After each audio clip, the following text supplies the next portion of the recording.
as the church continues to unpack for us the mystery of Christmas through the placement of these feasts during this octave of Christmas, the days from Christmas Day to New Year's Day, today we learn about another meaning or aspect of Christmas.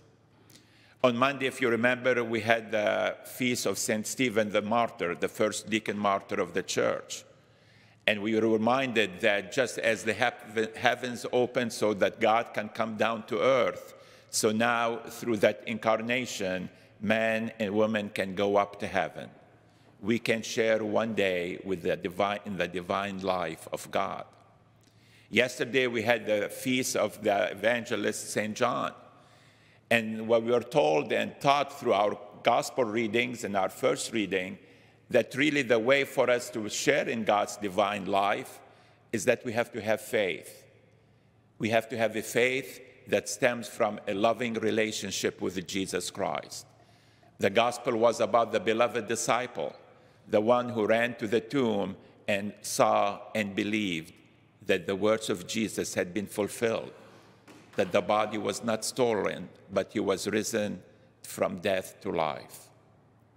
And that our responsibility, our response is to share the good news, to tell what we have heard and seen, so that the people can continue to know who is this child of Bethlehem.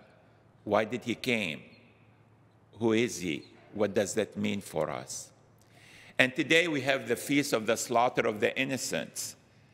Again, we celebrate Jesus as the Prince of Peace, and Christmas is all about, peace and calm and this beautiful imagery that we have. But yet, there was no peace in the world at that time, nor is there still peace today. So how could Jesus be the Prince of Peace? Well, just because God chose to be born in a human history doesn't take away our free will. Evil still exists. People still choose to disobey God.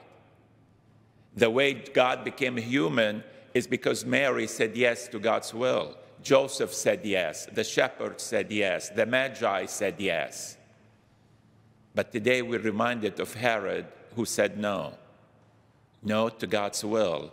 No to that baby in Bethlehem. And when we say no to God, who is the God of life, the God of all is good, all is beautiful, we're choosing death. We're choosing violence. And that's why those innocent children were slaughtered. Not because God became a human person on this world, just because people chose to disobey God and do what is evil.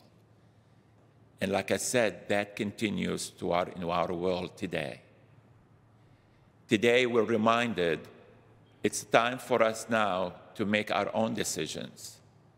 We heard the story, we remembered and celebrated the birth of Jesus, how it came about because of the yes of many people. But now, what's our choice? Are we going to be like Mary, Joseph, the shepherds, or the Magi? Or are we going to be like Herod, saying no to God's will?